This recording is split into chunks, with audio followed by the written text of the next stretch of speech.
मागील काही महिन्यामध्ये दहिवडी पोलिसांच्या हद्दीमध्ये मोटर चोरी, केबल चोरी यासारख्या घटनांमध्ये वाढ झालेली होती.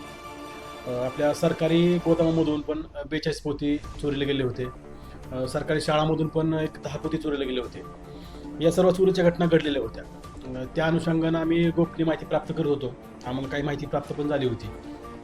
आणि एक 4-5 दिवसापूर्वी आमचे एक मित्र आहेत, त्यांनी आम्हाला माहिती सांगितली की असं-असं त्या गुन्ह्यातले आरोपी जे आहेत, त्यांनी असं केलेलं असावं आणि ते एका ठिकाणी असे जमलेले आहेत. त्या माहितीच्या आधारे आम्ही आणि आमचे स्टाफ सदर घटनास्थळावरती गेलो.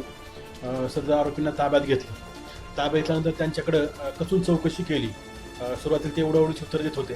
नंतर आम्ही आमच्या पद्धतीने चौकशी केल्यानंतर त्यांनी आपल्या दहिवडी पोलीस हद्दीमध्ये जेवढ्या चोऱ्या केल्या आहेत, त्यांनी सर्व कबुली दिली. त्याच्यामध्ये एकूण आपले दहिवडी हद्दीतील 9 गुन्हे हे उघड झालेले आहेत. 9 गुन्ह्यामध्ये एकूण 8,34,000 रुपयाचा माल चोरीला गेला होता. हा सर्व मुद्देमाल आपण त्यामध्ये रिकव्हर केला. 100% मुद्देमाल आपण रिकव्हर केलेला आहे.